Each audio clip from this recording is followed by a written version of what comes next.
He thought a simple apology would fix everything after he humiliated me and literally set my honor on fire in front of a crowd. Meanwhile, the internet was already tearing his life apart. But guess what? That was just the beginning. Trust me, things were about to get a whole lot worse. Michael Rains, 28, strutted through London like the world owed him something. He wasn't here to admire Buckingham Palace or learn about British history. Nope, for Michael, this was just another backdrop for his next viral prank. He had one goal: humiliate someone, rack up views, and move on. And what better target than the legendary Royal Guards, those guys who stood like statues no matter what.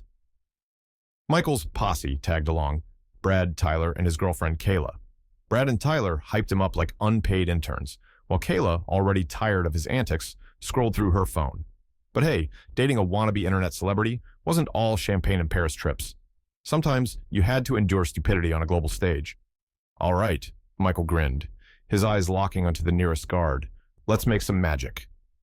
The guard, Daniel Hightower, 25, had been dreaming of this job since he was a kid. He imagined it would mean honor and respect. Instead, he got daily harassment from tourists who saw him as nothing more than a photo op. But Michael's energy today felt worse than the usual nonsense. That smirk. It was the kind of grin people wore before doing something reckless. "Man's like a statue," Michael said loudly, circling Daniel. "Yo, can you hear me? Blink twice if you're alive." Daniel stood firm, ignoring the taunts.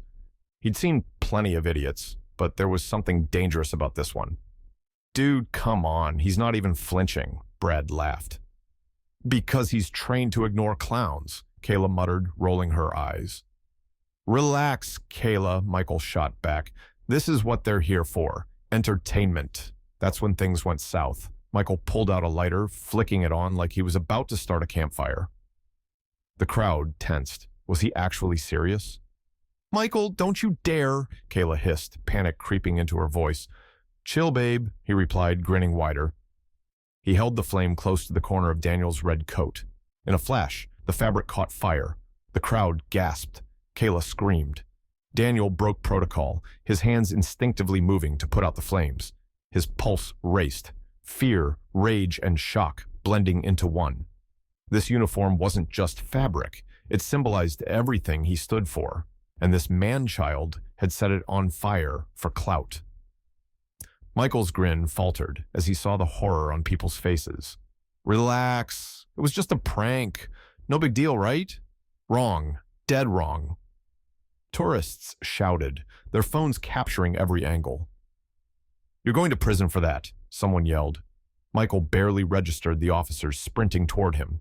Before he could react, they tackled him to the ground. His face slammed into the pavement. The cuffs clicked around his wrists, and any trace of smugness evaporated. "Hey, get off me," he protested. "It was a joke." "Arson isn't a joke," an officer snapped. The guard captain stormed up, eyes blazing. "You think setting a soldier on fire is funny, boy? Let's see how you like facing a judge." Michael's stomach dropped. The cameras were still rolling, the crowd jeering, and for the first time in his life, he realized just how deep he was in. Michael sat in the cold, sterile holding cell, his head pounding as the reality of his situation set in. The fluorescent lights buzzed overhead, making his pale skin look almost ghostly. His usual smug grin, long gone. He wasn't viral Michael here. He was just another guy in trouble, big trouble. Across from him, a scruffy-looking detainee leaned back, his grin wide and darkly amused. "Yo," the guy chuckled, "you're that tourist, right? The one who burned the Royal Guard? Dude, you are so screwed." Michael glared at him, crossing his arms. It was a misunderstanding. "Yeah, sure," the guy snorted. "Keep telling yourself that. People love a good scandal, especially when you're the villain." Before Michael could respond, the door clanged open. An officer stepped in, a thick stack of paperwork in hand. He didn't waste any time. "Michael Rains, you're being charged with arson, assault, and destruction of government property." The officer's tone was clipped, like he'd heard every excuse in the book. "Better call a lawyer. You're going to need one." Michael's stomach twisted. Arson, assault, government property? It had just been a prank. A stupid, over-the-top prank. He wasn't some hardened criminal, but the officer wasn't kidding. This was spiraling fast, too fast. Meanwhile, the internet was on fire.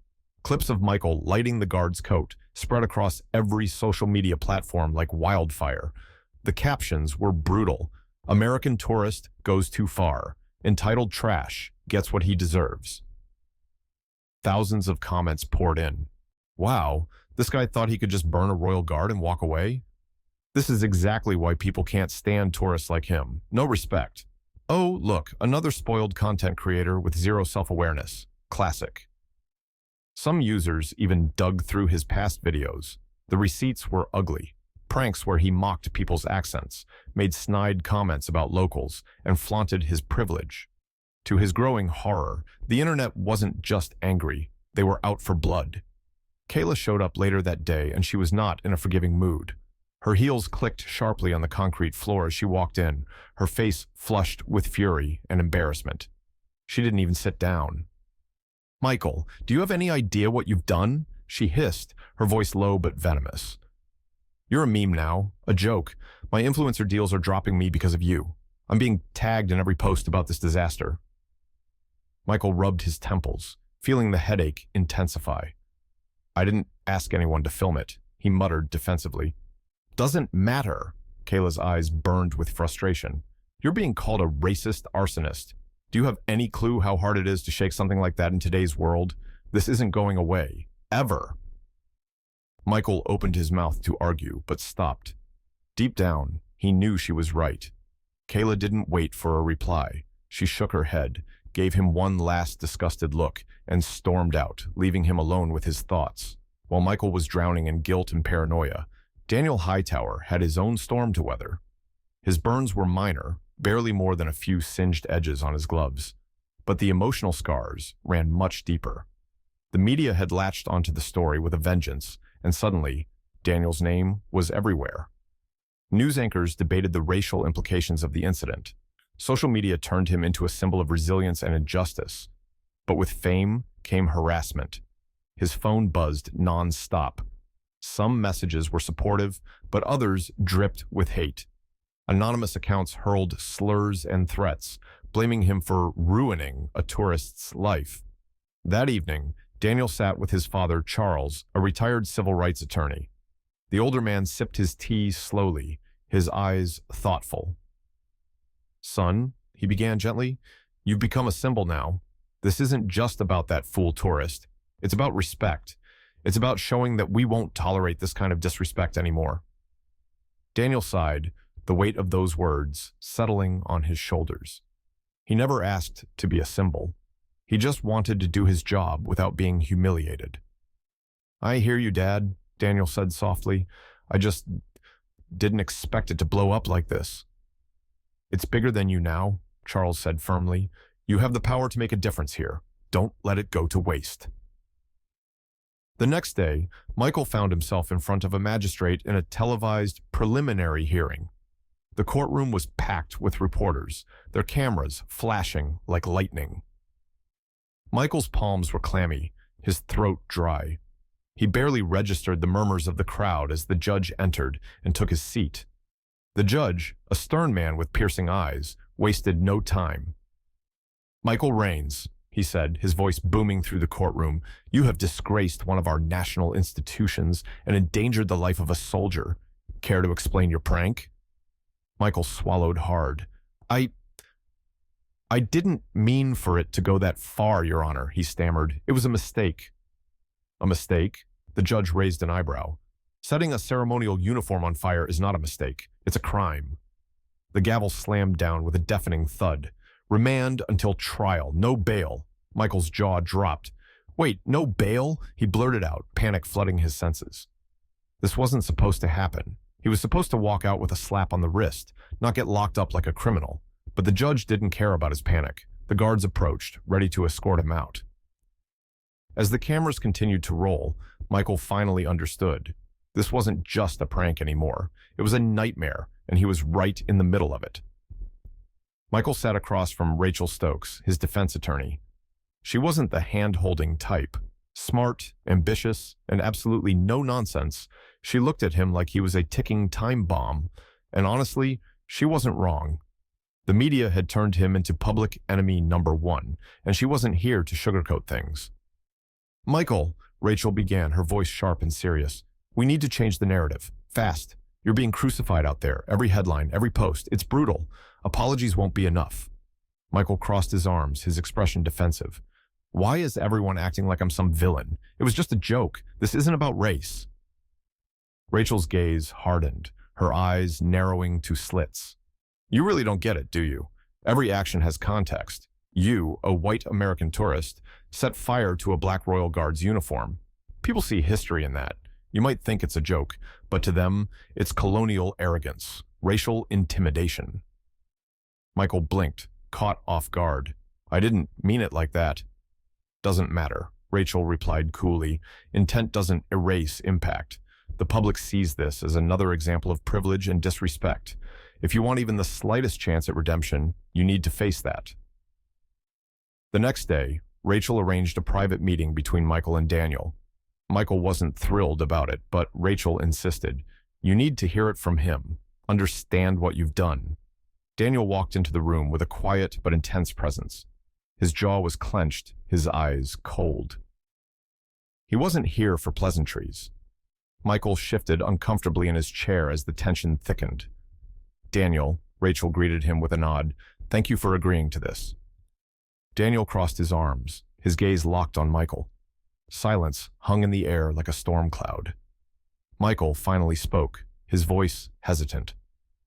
"Look, man, I'm sorry. I didn't mean for any of this to happen." Daniel raised an eyebrow, his expression unreadable.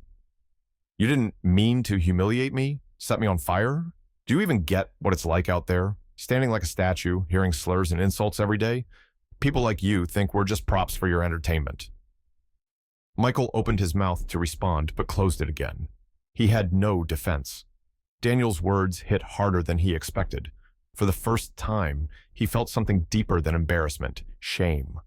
Not the kind of shame that fades after a few bad headlines, but the kind that lingers in your gut, making you question everything about yourself. I didn't think about it like that," Michael finally whispered, his voice barely audible. Daniel scoffed lightly. "Of course you didn't." As the trial approached, the media frenzy hit its peak. Every network wanted a piece of the story. But this time, the cameras captured a different Michael. The arrogant tourist was gone, replaced by someone visibly shaken and remorseful. In court, he spoke directly to the public. "I've lived my life with blinders on," he admitted, his voice steady but raw. "I never considered how my actions affected others. I hurt someone who was just doing his job, and I disrespected a symbol of service. I'm deeply sorry, and I'm committed to learning from this." He pledged to fund initiatives focused on education and racial awareness. It wasn't enough to undo the damage, but it was a step forward. Then, Daniel took the stand. His voice was calm but powerful as he addressed the court. "This isn't just about one man's mistake," he said. "It's about how people like me are seen and treated. We're not here to be mocked or dehumanized. But I'm not here to seek revenge. I believe in accountability, yes, but also in change. We need reforms, not just punishment." His words resonated far beyond the courtroom. Millions watched the trial's coverage, moved by his message of dignity and forgiveness. In the end, Michael was sentenced to extensive community service and a hefty fine. But his real punishment wasn't the court's ruling. It was the total collapse of his online persona, his influencer career dead on arrival. Sponsors dropped him, his followers vanished, and his reputation was shattered. Meanwhile, Daniel became a symbol of resilience and strength. News outlets praised his composure and his push for systemic change. He didn't just survive humiliation, he transformed it into power. As the courtroom cleared, the two men crossed paths one final time. Michael hesitated, then extended his hand. Daniel stared at it for a moment before shaking it briefly. "Good luck," Daniel said quietly. "You too," Michael replied. Both walked away, forever changed. But while Michael faced the long road of rebuilding his life, Daniel carried a new legacy, one of strength, respect, and the power of standing tall even when the world tries to bring you down. What would you have done in Michael's place? Do you think his punishment was fair? Share your thoughts in the comments. Have you or someone you know ever experienced something similar? Let us know your story. Your voice matters. Don't forget to like and share if this story resonated with you. This story was created to raise awareness about serious social issues and promote understanding. Together, we can shed light on these problems and help make the world a better, kinder place.